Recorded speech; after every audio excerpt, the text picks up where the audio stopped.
Garden Basics with Farmer Fred is brought to you by Smart Pots, the original lightweight, long-lasting fabric plant container. It's made in the USA. Visit smartpots.com/Fred for more information and a special discount. That's smartpots.com/Fred.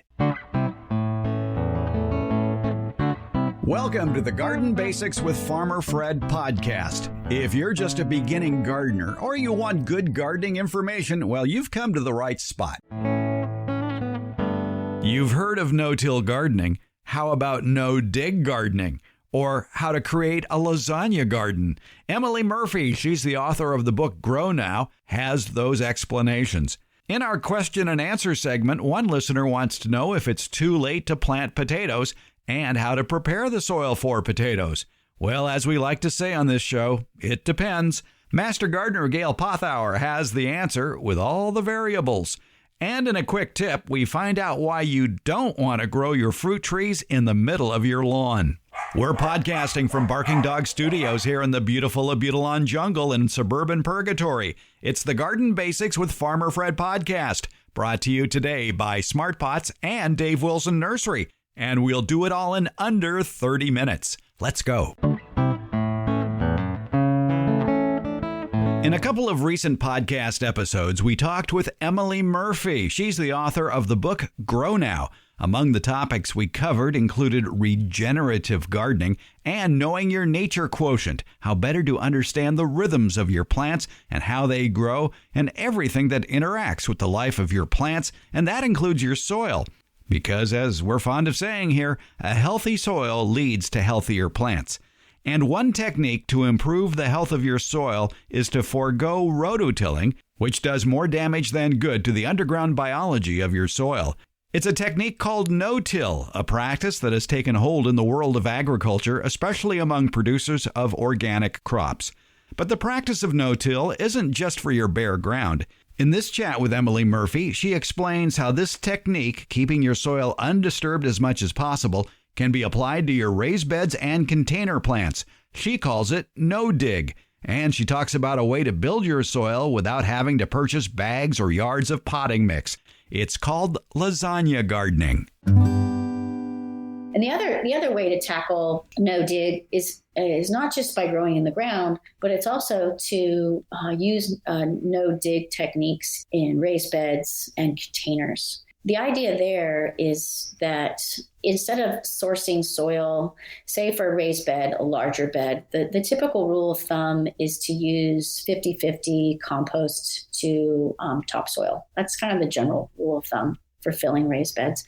That's fine. Oftentimes, soil is sourced from places that have been excavated for building sites and whatnot, so it's already getting moved. But when you think about it, soil does have to come from somewhere, and it's disturbing soil somewhere else where it's then, when it's excavated, releases carbon to the atmosphere, disturbs that soil ecosystem, which is valuable to wherever that soil came from. Instead of moving soil from one place to another, also takes a lot of fossil fuels, right, to move a heavy load of soil. Instead, we can compost in place and use lasagna gardening or hugelkultur, which is a German word for layering organic matter in place, sort of in situ, and planting in that. And I show how to do that in Grow Now. It's a really simple technique. It's the same technique I use to fill my raised beds. If anyone follows me on social media, you'll see the garden that I built a year ago this month, and I filled them with this lasagna gardening technique. And it's composting. It's sticks and twigs on the bottom.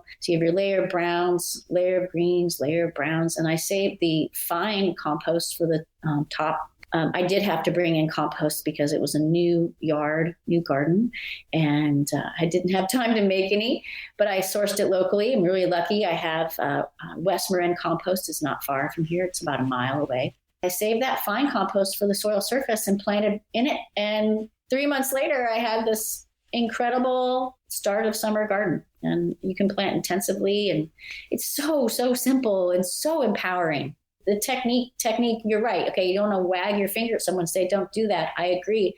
But at the same time, wow, what a gift to be given to these techniques. Make it so easy and immediately get you off on the right foot towards success. In those raised beds, do you even have to fertilize the plants? I didn't.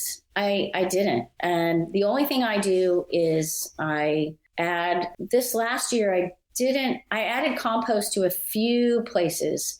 Otherwise, I put in a cover crop of fava beans where I wasn't growing greens. I will add a layer of compost with manures in it this spring. And I'm in the process of doing that. I'm a little behind because of the release of Grow Now. Grow Now came out February 1st. And as you can imagine, it's been a wild ride with the bookmaking, and with anything in your garden, you have to prioritize. You don't have time for everything. And I've decided to focus on, since I have the veggie garden in place, I decided to put most of my attention towards the rewilding project out front, knowing that I can get to the veggie garden with time because I'm in California and the growing season's so long. Exactly. Yes, indeed. Well, the benefits of just applying the mulch like you do, as it breaks down, it feeds the soil. And if it's one thing I say a lot on this podcast, you're not feeding plants, you're feeding the soil, which in turn will feed the plants. And absolutely. That's exactly what I say as well. And that's what I say in Grow Now. You're really feeding the soil ecosystem, which you'll read in Grow Now. Part of the regenerative process is not just supporting biodiversity, but really beginning this decadal process of pulling carbon from the atmosphere underground. One of the studies I found so interesting when I started writing Grow Now was the study out of UC Davis. It was a 20-year study looking at the reality of sequestering carbon underground. Can we really do it? Does it really work?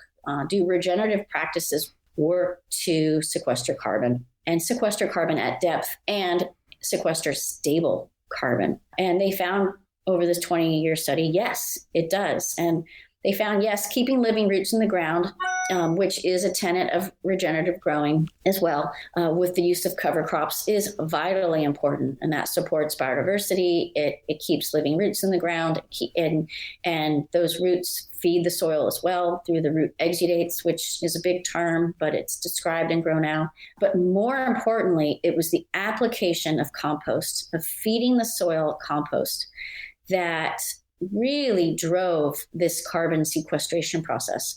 And what the writers of the research said was, they said that it could even be a half an inch to an inch of compost over a landscape that has the power to sequester carbon. And when we approach our landscapes then with this layer of compost and a no-dig approach, we're able to maintain those carbon stores underground in a stable fashion for many, many years. Now, it can take time. It's, again, a decadal process, but it's possible. And the benefits are immediate because when we feed the soil, we're feeding the biodiversity in the soil and the soil ecology, which then feeds our plants, helps us grow gardens much easier. The soil is doing much of the work for us, keeping our plants resilient, and feeds the ecology above the ground in many ways because there's this feed forward loop. So I would imagine, since you talked about lasagna gardening, that this compost layer goes on top of your soil, and then you're covering that with some sort of mulch in order to keep, say, flying weed seeds from germinating in that very fine compost. Absolutely. And the type of mulch you use depends upon what you plan to grow. So we were talking about rules of thumb earlier. The typical rule of thumb with the mulch you choose is based upon what it is you're growing. So if you're growing trees and shrubs, particularly native trees and shrubs, the idea is to mulch with materials that are similar to, mulch that's made up of materials that are similar to the plants you're growing. And so it can be more woody debris, leaves, as the primary source of compost making or mulch making. But with a veggie garden, you want to use a compost for a veggie garden, when you're prepping for a veggie garden, you want to use a compost that is more in keeping with the plants you're going to grow again. So a compost that's been made out of kitchen scraps, for instance, or kitchen scraps and leaves and other organic materials, a compost that has been fed kitchen scraps. And I think that's a pretty easy parallel to follow when you're considering, well, which type of mulch should I use? And that's one place to start. And of course, whatever's local is also a really good place to start. Yeah, exactly, yes. If you can source it in your own garden or your neighbor's garden, if your neighbor has leaves, wonderful. Use those leaves. Which is why I use the oak leaves that fall every November and December in my neighborhood and grind them up either with my mower or with a string trimmer. and place those on top of my raised beds for the winter. But before I put those leaves down, I put down a layer of worm castings directly on top of the soil and then top that with the oak leaf mulch that's been ground up. And you talk about in your book, too, in the book Grow Now, you talk about vermicomposting. Basically making that compost you're talking about via the worms with a worm bin, and also great instructions on even starting a compost pile as well. Now, you mentioned earlier that people can follow you on social media. We need to know where. Yeah. People can find me, Emily Murphy, at Pass the Pistil, and that's PISTIL as in part of a flower. That's the name of my website, passthepistil.com. And I'm primarily on Twitter and Instagram and sometimes on Facebook. I'm on Facebook too. I do have some Pinterest boards, but I spend most of my time on Instagram and Twitter. Talking about all of these topics of growing and the power of growing and the benefits of growing, not just for our gardens, but for ourselves and for growing resilient communities and eventually then a resilient planet and a place for ourselves and our families and our children's children to enjoy and appreciate. And we should point out that the pistil you refer to, the PISTIL, is the female part of the flower. That's right. That's right. That was the play on words. My husband and I, years ago, when I started my blog, that's how I started. I thought, okay, I want to write a book one day. And to write a book, I have to start writing. And I started my blog for that reason, to give myself a challenge or the goal of writing something every week so I could improve as a writer. We were trying to think of, okay, if I were to have a blog, what would I name my blog? And it went back to, and I talk about this in my bio in my website, it went back to something my mom would say that I can't say on your podcast. It was bleep or get off the pot. Yeah. And it was her way of saying, if you're going to do something, just do it, just get to it. And I had been thinking about really wanting to return to growing. I'd studied ethnobotany, botany, as I mentioned earlier, but I spent a number of years after college teaching, and I was a classroom teacher, and I reached a point where I really missed working with plants more directly. I loved being a teacher. I learned so much from it. I think my years as a classroom teacher, I taught everything from 8th grade math and science to multi-age classrooms. But I think that those years as a teacher really helped me take so many ideas and distill them into one book. And Grow Now is so full of a wide range of ideas, and not just the how to, but the why to. And I think that does come from my background. But there was a time when I realized it wasn't enough and I'd had to get back to the plant world. And that's when I started my blog and I studied garden design. I went to the California School of Garden Design in the foothills near Auburn, California, and learned so much there. And that was really my launch point. But Pass the Pistil was my way of saying, okay, get to it. Get to it now. If you're going to do it, you really want to do it, just do it and start somewhere. And this is how it evolved. Grow what you love and pass it on. So grow what you love and pass the pistil, pass the flower and all that you grow and share it with others. Emily Murphy, the author of the book Grow Now, has been with us. We've covered a lot of topics, and there you can find more information in her latest book, Grow Now, available wherever you find your books. Emily, thank you so much for spending part of your day with us. Yeah, thank you. It was an absolute pleasure. You've heard me talk about the benefits of Smart Pots, the original award-winning fabric container. Smart Pots are sold around the world and are proudly made 100% right here in the USA. Smart Pots is the oldest and still the best of all the fabric plant containers that you might find. Many of the imitators are selling cheaply made fabric pots that fall apart quickly. Not Smart Pots. There are satisfied Smart Pot owners who have been using the same Smart Pots for over a decade, actually approaching 20 years. When you choose Smart Pot fabric containers, you know you'll be having a superior growing experience with the best product on the market. And your plants will appreciate Smart Pots too. Because of the 1 million microscopic holes in Smart Pots, your soil will have better drainage and the roots will be healthier. They won't be going round and round on the outside of the soil ball like you see in so many plastic pots. The air pruning qualities of Smart Pots creates more branching of the roots, filling more of the usable soil in the Smart Pot. Smart pots are available at independent garden centers and select Ace and True Value hardware stores nationwide. To find a store near you or to buy online, visit smartpots.com/Fred. And don't forget that /Fred part. On that page are details about how, for a limited time, you can get 10% off your Smart Pot order by using the coupon code FRED. Use it at checkout from the Smart Pot store. Visit smartpots.com/Fred for more information about the complete line of Smart Pots lightweight, colorful, award-winning fabric containers. And don't forget that special Farmer Fred 10% discount. Smart Pots, the original award-winning fabric planter. Go to smartpots.com/Fred.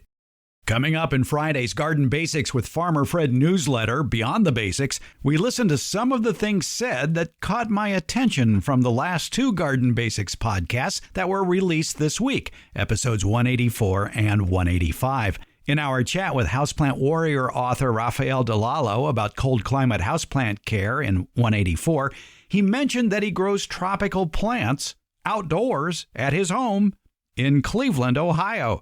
Well, that caught my attention.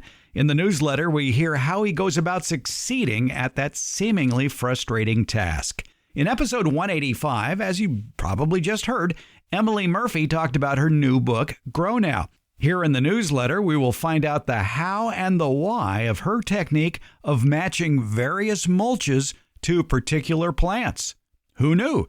Sacramento County Master Gardener Pam Bone will give you a lot of good reasons not to plant a fruit tree in a lawn. You probably just heard that too.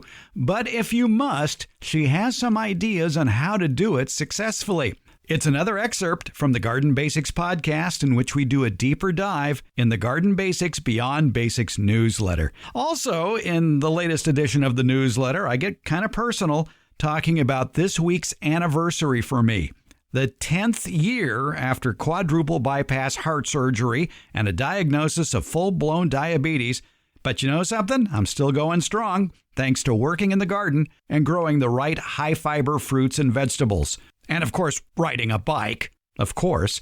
Take a stroll through the Garden Basics with Farmer Fred newsletter, Beyond the Basics. Find a link in the podcast show notes or at gardenbasics.net. Click on the tab at the top of that page. Think of it as your garden resource that goes beyond the basics. It's the Garden Basics with Farmer Fred newsletter, and it's free. But you can subscribe, that's free too, and share it with your gardening friends and family. The Garden Basics with Farmer Fred newsletter, Beyond the Basics. And thank you for listening and reading. Yes, I was wondering about something I read online. I'm planning to plant some potatoes. I'm a little late, so I became a little concerned when I read online that you have to prepare your raised bed a month ahead. I was just wondering, is that absolutely gospel? Can I plant sooner than that? I'm just using compost and a little fertilizer. I'm kind of double digging. I'm not using a rototiller unless you think I should, but I'm trying to be gentle so I can plant sooner. I'd like to be able to plant in like a week. Is that possible? Thank you. Well, we just heard from Kat in Marysville, California, in the Sacramento Valley, north of Sacramento. Gail Pothour is here, Sacramento County Master Gardener and vegetable expert.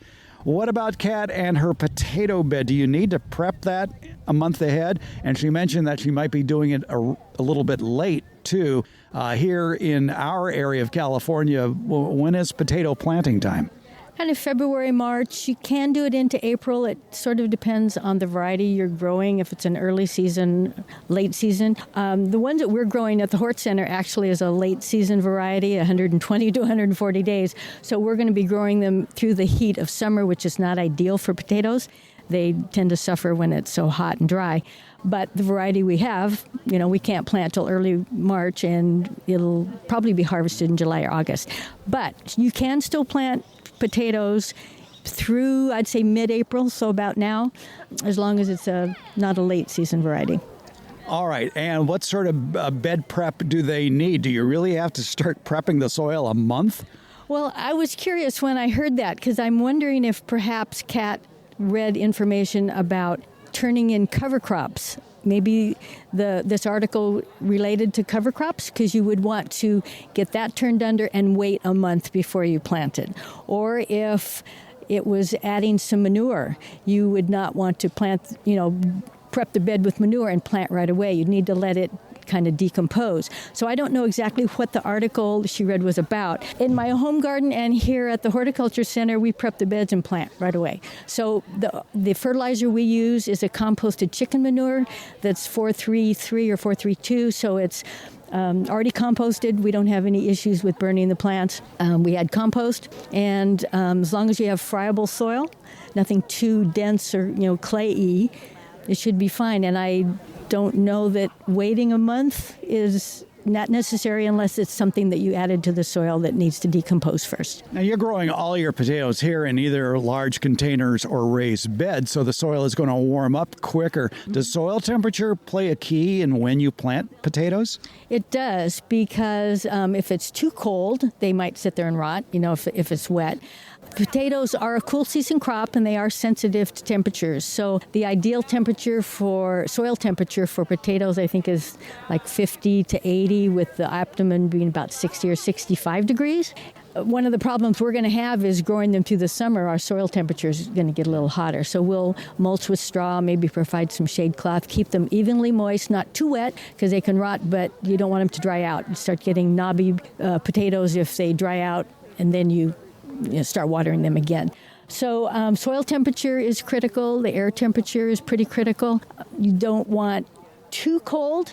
As you can see, Fred, we had some really cold temperatures a couple nights ago, and so our potatoes got a little frosted, but they should be fine. Going through the summer, if it's too hot, provide some shade for them. What about the quality of the soil itself? Now, maybe Kat's problem there in Marysville, since it is a rice-growing region, maybe it's a heavy clay soil that stays too wet. I would think potatoes need good drainage. They do need good drainage because the tuber can rot. With potatoes, you're planting a potato in the ground or a piece of a potato. It's not a seed or a plant. And if the soil is too cold and too wet, that tuber can rot before it starts sprouting and becoming a potato plant. So it's critical to have good drainage. We grow in wine barrels for good drainage or in raised beds. I do the same at my home because I have clay soil. So raised beds with good drainage is perfect for potatoes. You had mentioned in a conversation with me earlier that you've been conversing with relatives or friends back east, and they haven't even started planting potatoes yet, that their time is coming. That's correct. I have in-laws in Wisconsin, and so they are probably thinking of planting potatoes about now, and they can definitely grow them through the summer without any problem. But here in the Central Valley, Sacramento Valley, we typically get them in the ground February, March, into early April, and that's about it. Or you could do a fall crop, plant in August or so, and harvest some potatoes by Thanksgiving or Christmas. But in the colder regions of the country, then you're looking at springtime, really mid-spring for planting potatoes. Right. I think probably May is a good time to plant if you're in the Midwest or in colder region. And again, it's all about soil temperature, too. So, Kat, maybe all you need is a raised bed, a large container, and a soil thermometer to let you know when the right time to plant is. Soil thermometer is key because with the temperature that we've had in Sacramento the last several weeks, it's been in the 80s and 90s, and you get the itch to plant, but the soil temperature might not be warm enough yet. So depending on if you're growing in raised beds, will warm up faster. If you're growing directly in the ground, it will take longer for it to warm up. Or if you're growing in large containers, it should warm up sooner. So 50 degrees is the magic number. 50, pretty much. For potatoes, I'd say optimum is maybe more like 60, but yeah, you can grow in 50. All right, Kat, I hope that helps you out in your potato planting mystery there. Gail Pothour, Sacramento County Master Gardener. We're here at the Fair Oaks Horticulture Center where people can see, as they are today during the open garden day here at the Fair Oaks Hort Center, everything that's going on, the planting preparation that's going on in the vegetable area. We've got the orchard. There's the compost area. There's just so many aspects here to the Fair Oaks Horticulture Center that is really a great place for people to come and learn all about gardening. And, of course, there's Harvest Day, which is the first Saturday in August. That's a big gardening event here, and it is free. Gail, thanks so much for your time and effort. My pleasure, Fred.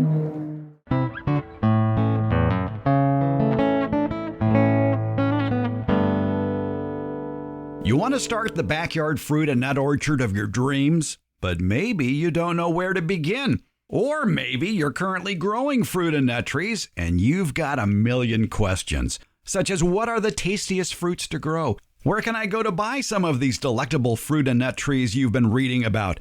And then how do you care for all of these trees, including planting, pruning, and harvesting? I've got one online stop in mind for you where all these questions you might have will get answered. It's DaveWilson.com. That's Dave Wilson Nursery, the nation's largest wholesaler of fruit and nut trees for the backyard garden. They have planting tips, taste test results, and links to nurseries in your area that carry Dave Wilson fruit trees. Click on the Home Garden tab at DaveWilson.com for all of these links, including a link to their years of informative videos about growing fruit and nut trees that they've posted on the Dave Wilson Nursery YouTube channel. Start the backyard orchard of your dreams at DaveWilson.com.